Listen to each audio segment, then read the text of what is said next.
This is Genatset Hayer.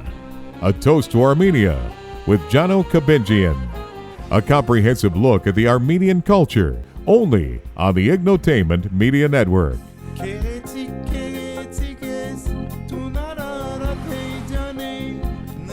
Parluis, ինչպես Genatset Hayer.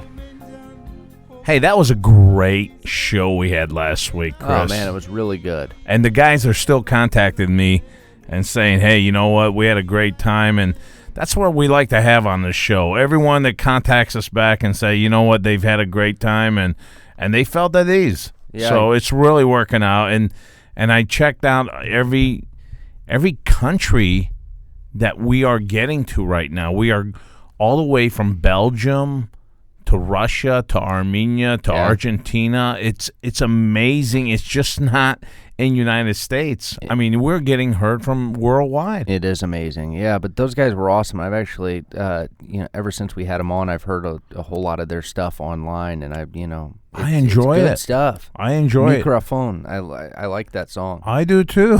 It's a good song. I've listened to it like 5 times. What? I didn't think I could get into new rap, but I really did like their song. Too. And Erevanski, another toast to you guys.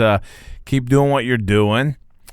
And it doesn't end on Erevanski, because now we've got another guest. Yeah, it's going to be a really good show. Oh, it's going to be a great show. Great show. And let's not hold back here, because I got a lot of things to cover with this guest. And Bedyan, it is so great to have you on our show. Chris, I tell you what, Ann Bedyan, she's been involved in so many movies and TV shows. And great to have you on our show. Thank you for having me. Yeah. I mean, when I found out, I got to tell you something. I'm a big fan of Larry David and the Curb Your Enthusiasm. And when I found out that you were that Palestinian in that restaurant, I said, oh, my God, I have got to have her on our show. Did you know I was Armenian then? I swear to God, I said she's either Armenian or she's Jewish. I said that, and I had to look the credits up, and then I said, bingo, I knew she was Armenian. And, I mean, there's something that attracts us to fellow Armenians. We know when we see another Armenian. It's great. Mm-hmm. Mm. And you started off, though, I did a little background check on you, and you were part of the Canadian military. How cool is that? Yeah, I served in the Navy for 3 years because I was born in Montreal. I'm Canadian. Right. But, so I joined the Navy just shy of turning 18. So I had to let my parents, I had to convince my parents to release me to the Department of National Defense because I wasn't of legal age to do it on my own yet. So that, you can imagine, an Armenian family was quite controversial. They were like, what? Wow. Who goes to the Army? I mean, what are people going to say about us? And I was like, oh, here we go. It's about you guys. So it was not an easy task. It was more difficult to convince my parents than actually get into the military, I think. But yeah, I went to boot camp, and then I became the second woman in Canada with my trade at the time. And it was a great experience. I mean, I traveled the world for 3 years. I've crossed the Arctic Circle. I've sailed through the Fjord Islands in Norway. I've done.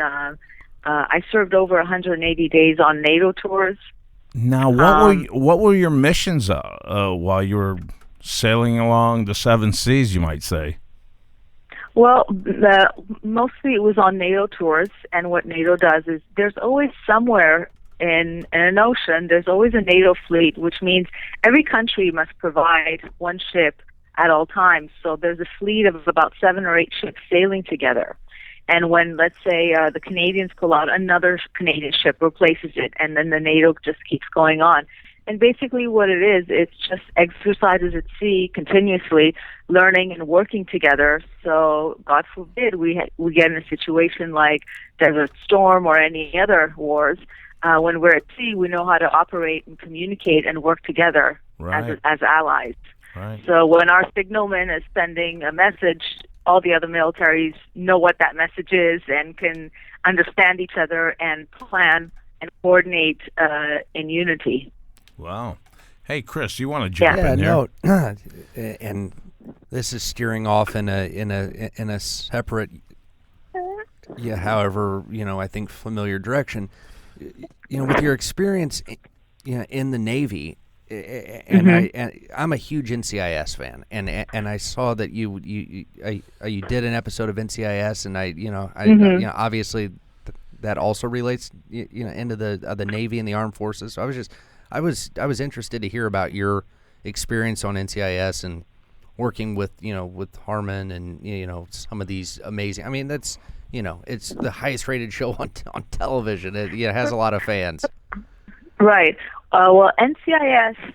So my characters that I tend to portray. Here's the problem. A lot of times there are military characters that I go out for, and they'll be like, well, she's just not believable, and because I'm 5'2" and I'm very small, and I don't have that stereotypical image of a soldier. Sure. And so they just my team will be like, well, it's what do you mean it's not believable? She really was in the military. Yeah, She's no, a that soldier. makes it. She's Yeah. a vet. They're like, yeah, but it's just not believable. So it's kind of, so my characters a lot of times on these procedural shows or, military, whatever, will be more of like character-driven characters Sure. versus like somebody who's actually in the military. I mean, I've done the unit, which is a highly trained team of, and I've done NCIS, and I played like a mother in both of them, fierce mothers, strong women, but certainly not part of the military. Especially if they're casting for anything in the Middle East, you wouldn't have that because they don't have female soldiers like they do in the United States anyways. Yep. So, it was on both those shows.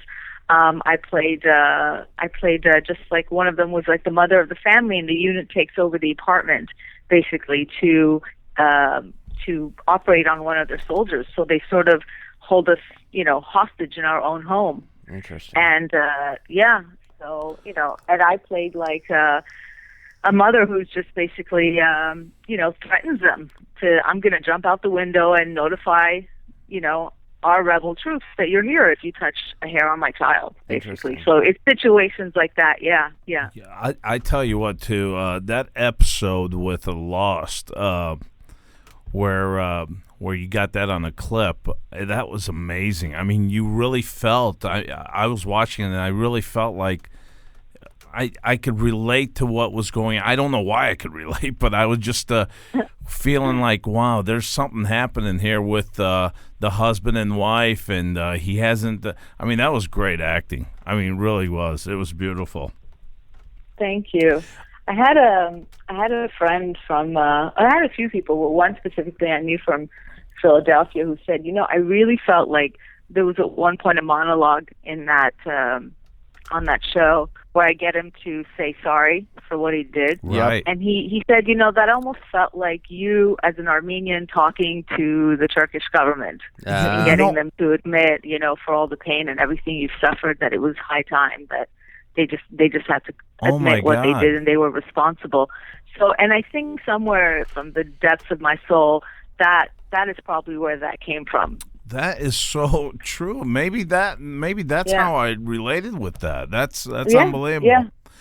Hey, I gotta ask you though. And how was it working with my guy? I've seen every episode. I know. You probably get it 100,000 times, but Larry David, unbelievable. Is he like that for real, or how is that guy? I mean, well, like he says, he says Larry David on the show is a happier version of Larry without the show or not on the show, because on the show he actually gets to respond to a situation how he really would like to but wouldn't in real life because he's not a sociopath. So I mean, it was just incredible. And what's more incredible about that show is nothing is scripted, so everything is just improvised. No way. Yeah, that was beautiful. Yeah, I and never we have knew nothing that. to plan. We don't even have a daily like guideline of anything. We have an idea of what has to happen in the scene, but not word for word or not what comes out of your mouth. And I think that's part of the magic with Curb is because nobody's driving it. There's no automatic response. You're not planning on anything, so anything can come out, and that's where I think the magic stuff sort of happens. Oh, there's no question. I think too on that episode, again as an Armenian I can relate to this as well, because now I pictured how an Armenian and a Turk not to that extent of course, but I'm saying to that restaurant. I mean, how cool would be one day that Armenians and Turks can go to each other's restaurants and so forth. That's down the line, I know, with the whole April 24th, they have to recognize that and so forth. But, it gives like the Palestinian and the Jewish man. I mean, that was like a real on the French type of episode right there that Larry messed with, and it worked out perfectly. Yeah, that was actually, especially at the end with the two restaurants, like they were protesting the opening of the Palestinian Chicken in front, and that was a little bit tied into what was going on with 9/11 when they want to build a mosque by the site remember all the Muslims that had died, and they were protesting it, and you can't, this is a holy whatever, you did this, So he found a way. I mean, he's brilliant at this stuff, all we do is just fill in the void with our dialogue. But the storyline and the arcs, it's all Larry's stuff.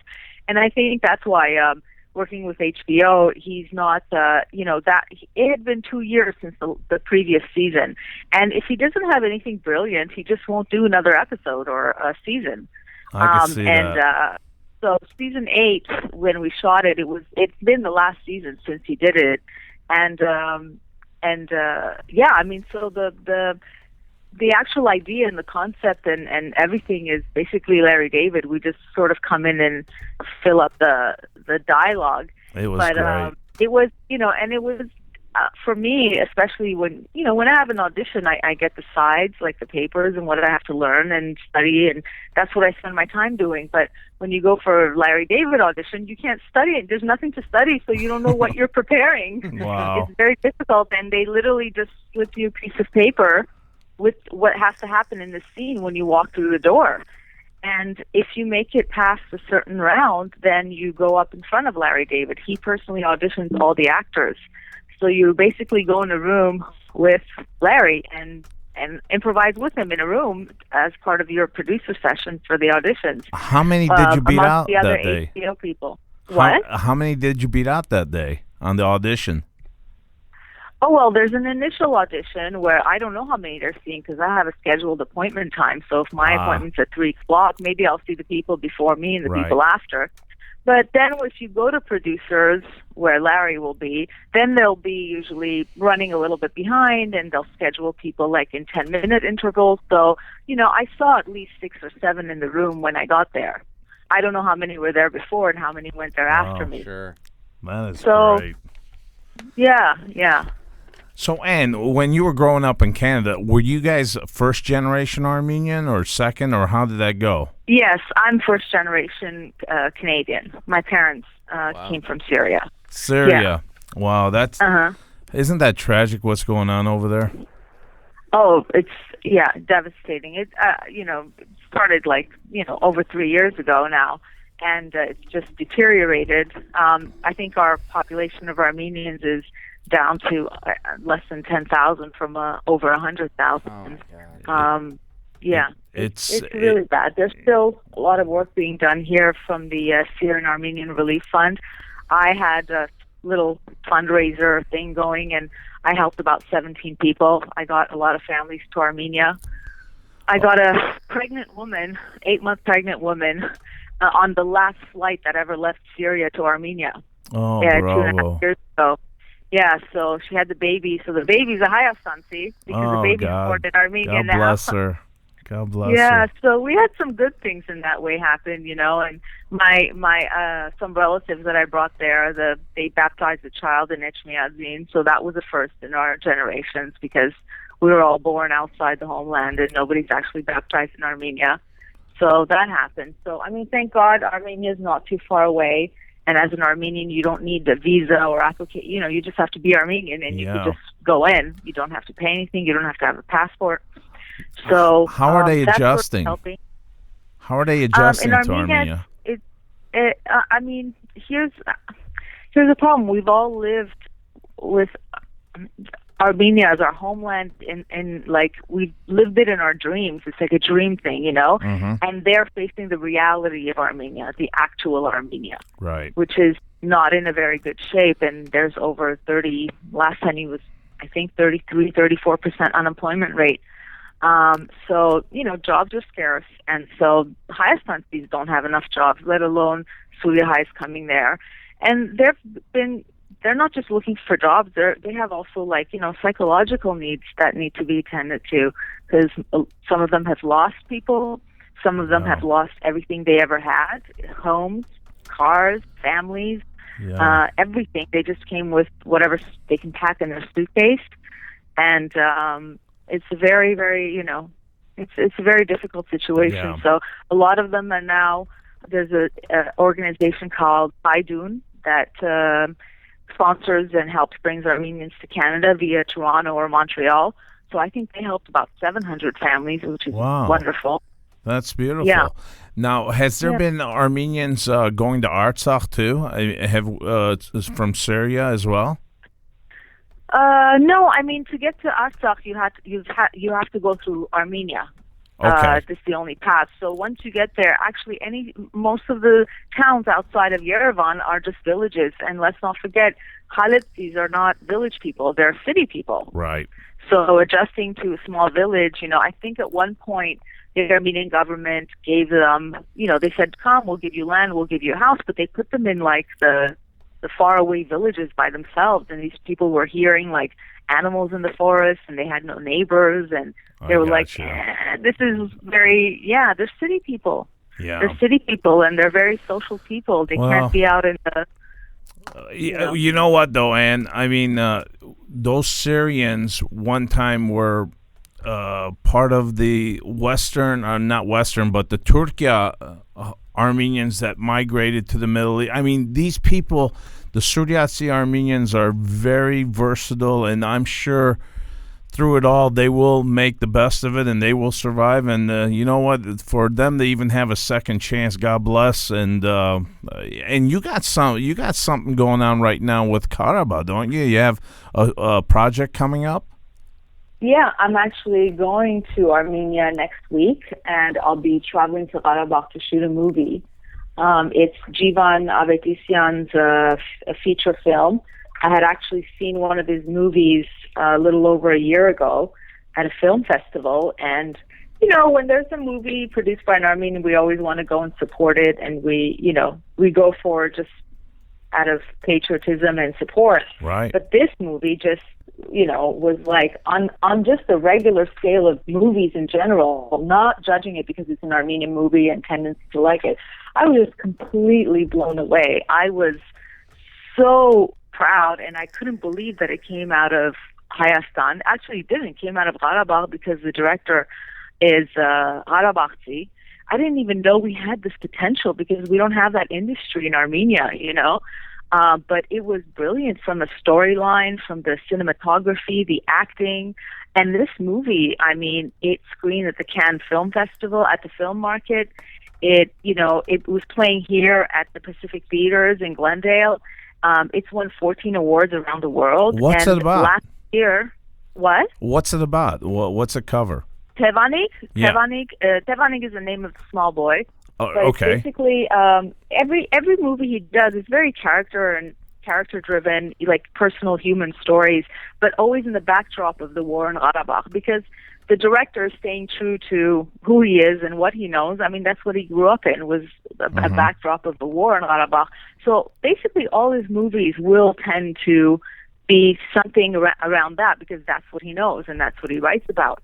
But it was so personal. There was so much humanity in it. It was so beautifully done. And it's basically a movie told by...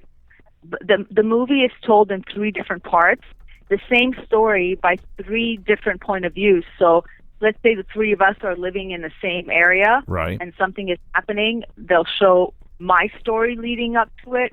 At the same time, then they'll go back and show yours. And you might see me in the backdrop from a previous scene that showed mine. It was very interesting the way he felt. It was so beautiful. I actually contacted him as soon as I saw that movie because I just couldn't believe that this was Hayastan's movie. And the movie also was being spoken of in the Academy circles as a contender to submit for Best Foreign Film for an Academy Award. You're kidding.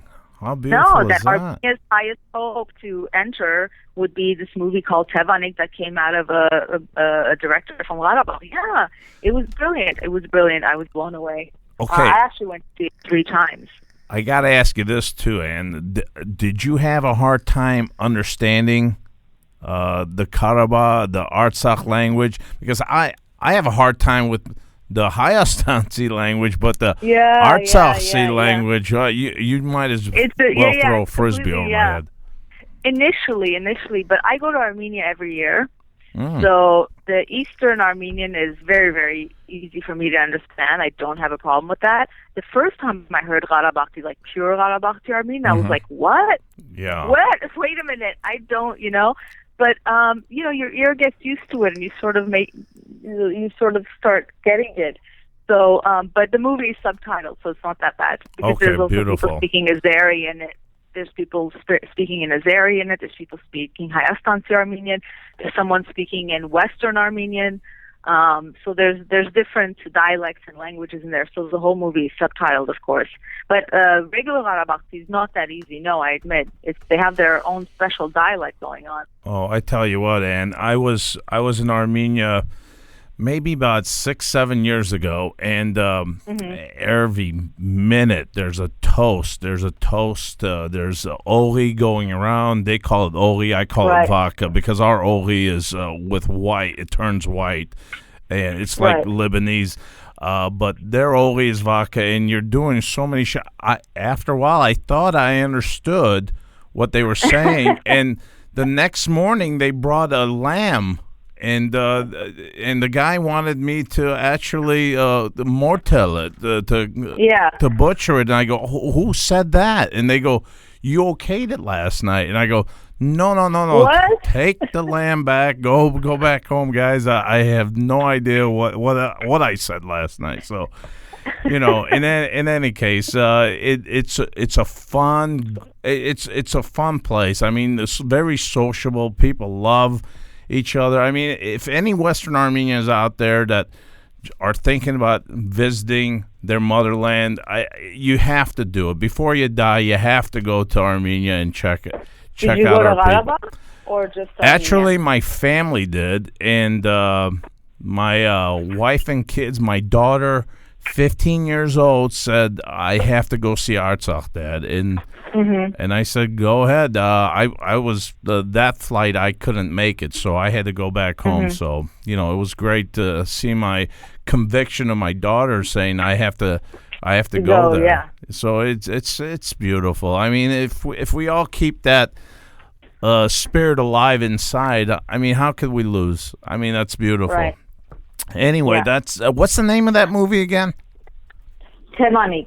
Tevanik. Okay, we'll look that up. And the one I'm going to be working on is called The Last Inhabitant. There's actually a Facebook page. You can go see it. Yeah, you can go see it. I mean, it's an international cast. They have Greece's top actress in it. They have some star from Iran. They have a bunch of different. Yeah, there's 2 of us from the United States working on it. So it's an international cast, and they already started production. They're already shooting. My storyline doesn't happen till the end of the month, so I'm going to go a week early. Beautiful. And then head out there.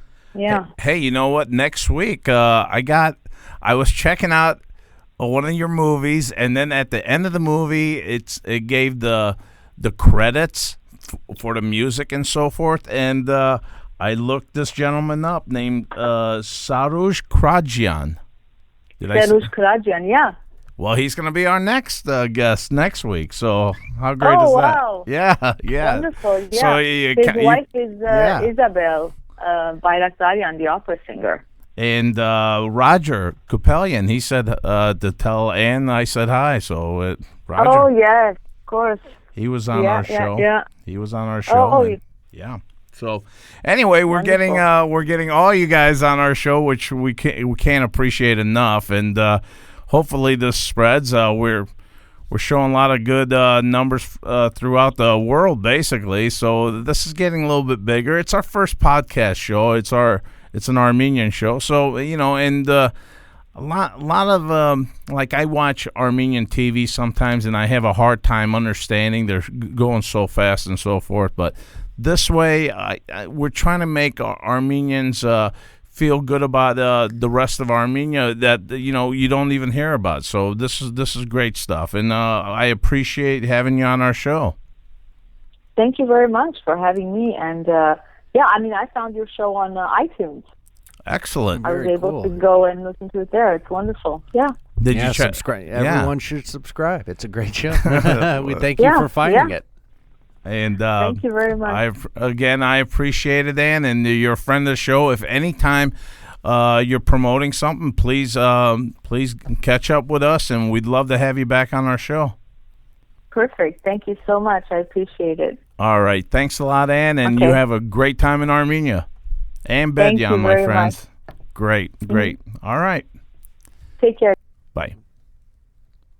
All right, that was Ann Bedyan, my friends. God, that was a great interview. That was a really good interview. I honestly could have went on for another 20 minutes. Oh yeah, I would.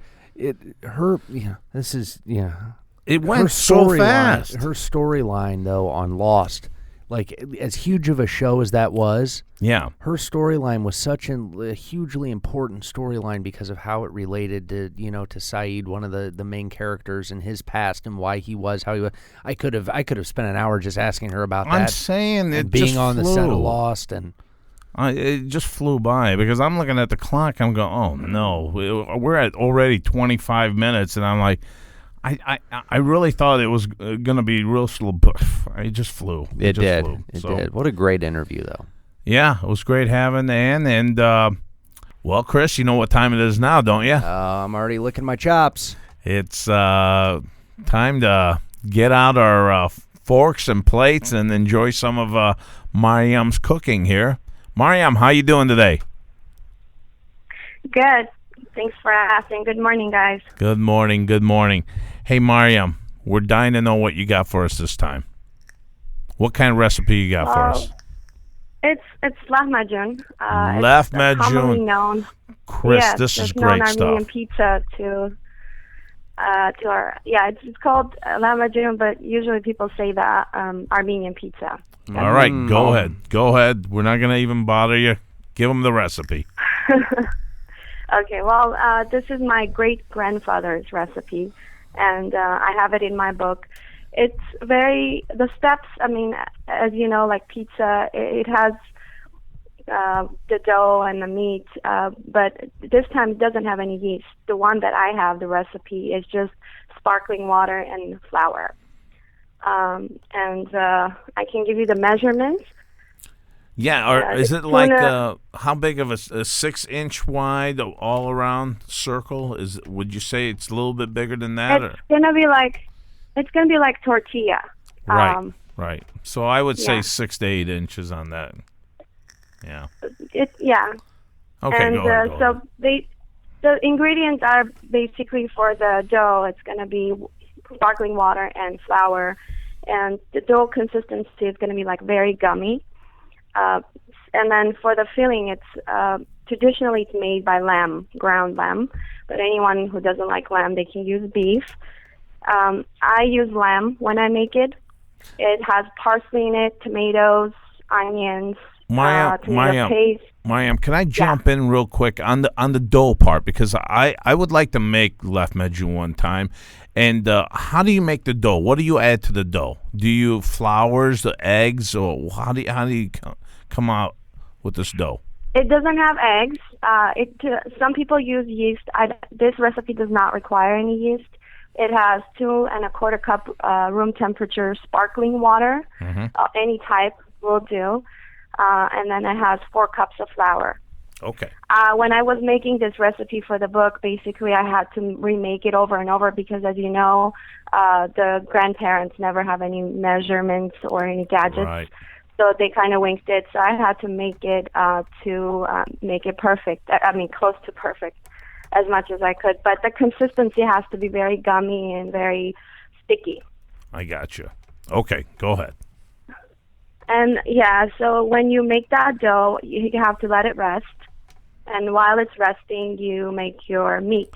How long do you let it rest? As long as, I mean, you can let it rest an hour or 2 hours. Okay. You can even make it like a night before. As long as you have something on top where it doesn't stick and dry. So minimum of 1 hour. Yeah, that should do it. Okay. And then you make it in little bowls because you need to, later on, you're going to make it like a tortilla. And then the meat is, like I mentioned, it has parsley. It has parsley and mint. Those are the two things that I put. But if you want to add other ingredients in there, it's up to you. But that's the recipe. So it has about 1 bunch of parsley and tomatoes, 5 to 6 small tomatoes, or you can use canned tomato, onion. You can put it in a food processor. That's much easier. And then it's tomato paste, and then mint leaves, like a cup or so. And paprika. I got one more question here. On the meat process, putting it on the dough now, you've made the tortilla size 6-inch, laid that out in the perfect circle. Now, when you put the meat on there, how are you assured that this meat is going to stick on to the dough? Well, that's the tricky part. The meat has to be dense. It can't be too fatty, but it can't be dry either, because if it's too dry, it's not going to taste that good. So you want something, for example, that has at least 20% fat in it. Gotcha. But if I usually use I usually buy mine from Whole Foods, not to say that you need to buy it from Whole Foods, but it has something that's good ingredients that's a key aspect of this recipe. Okay. I got you there. So yeah, and all of the mixture that goes into the meat, you can blend it, and then you can add it to the meat. And after you mix it together, you can just start making your lahmacun. This is actually a great way of getting involved, like getting your family involved. If you have guests, it's because it takes a lot of time to make, and it's when you make it, it's the best time to eat it is when it's hot. No, you're definitely right. Yeah, I remember as a little kid, Mom would have us I guess we would play with the dough and give us a little ball to play with it. And then after a while, she'd say, you guys want to make your own little... so, yeah, I know exactly what you're talking about. And she'd have us mess around with the lemon. Why did she have us cut lemons at that age, Chris? That was dangerous. That's like onions. Yeah. Go ahead, Mariam. Yeah, and lemons are actually good with the lahmacun, like as you mentioned. Yeah. Once it's done, when you put it in the oven, I just want to make sure that you have to have a really high temperature. What do you think? 425 or just like the. Depends on your oven and the altitude, I guess, but you have to have at least 475 to 500. Wow. Okay. It's just like pizza, because temperature is the key of for the dough to come out better. Mm-hmm. It's the same thing with the lahmacun. And how long do you leave it in the oven? I would leave the first bunch. Usually when I do the first one, it stays there because it's still not as hot. Probably 10 to 15 minutes, maybe less. All right.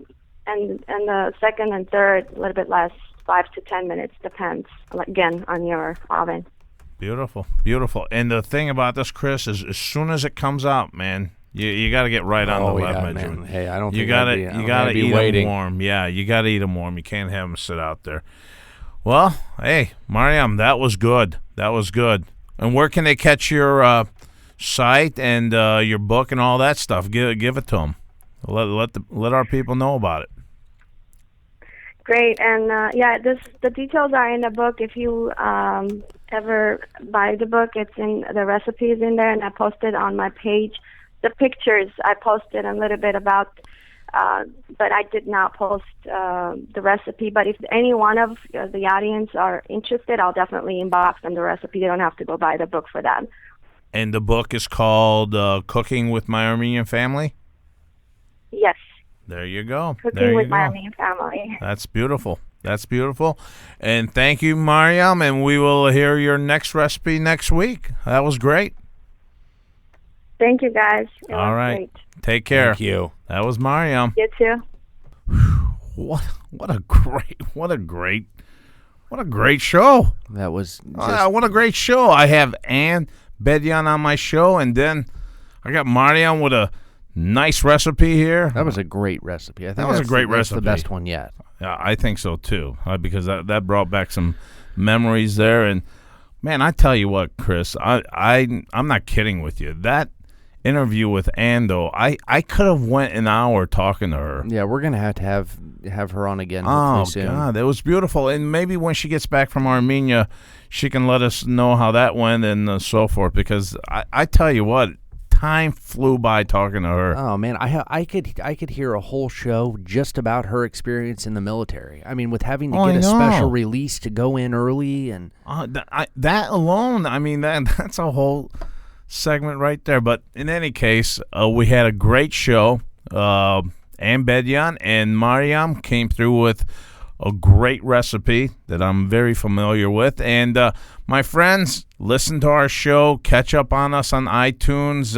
Where can they get a hold of us? yeah. Well, also on the Stitcher app for Android, you just have to if you have an Android phone or something that's not an iPhone, download the Stitcher app and just search for the show Armenia Proud, and you can stream it there. You download it there. Also on iTunes, obviously on your Mac devices, Apple devices, and ArmeniaProud.com. And also check us out on A Toast to Armenia on Facebook. Yep. I mean, we could sure use more friends like you guys out there. And like I said, worldwide, we're hearing it from people in Belgium, France, Armenia, Russia, Argentina. Yeah, all God through bless the you world. guys. We appreciate it very much. I thought it was just going to be L.A. and Armenia. Far from it. I mean, when you got people from Russia chiming in, from Belgium, God bless you all, and I'm glad you guys like the show.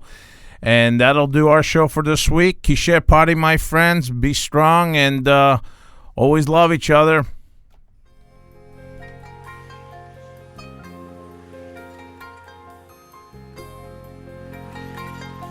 Tune in next week for another episode of Genatzet Hayer. A Toast to Armenia with Jano Kabenjian. You can find the show online at www.armeniaproud.com or download and subscribe on iTunes or Stitcher for Android.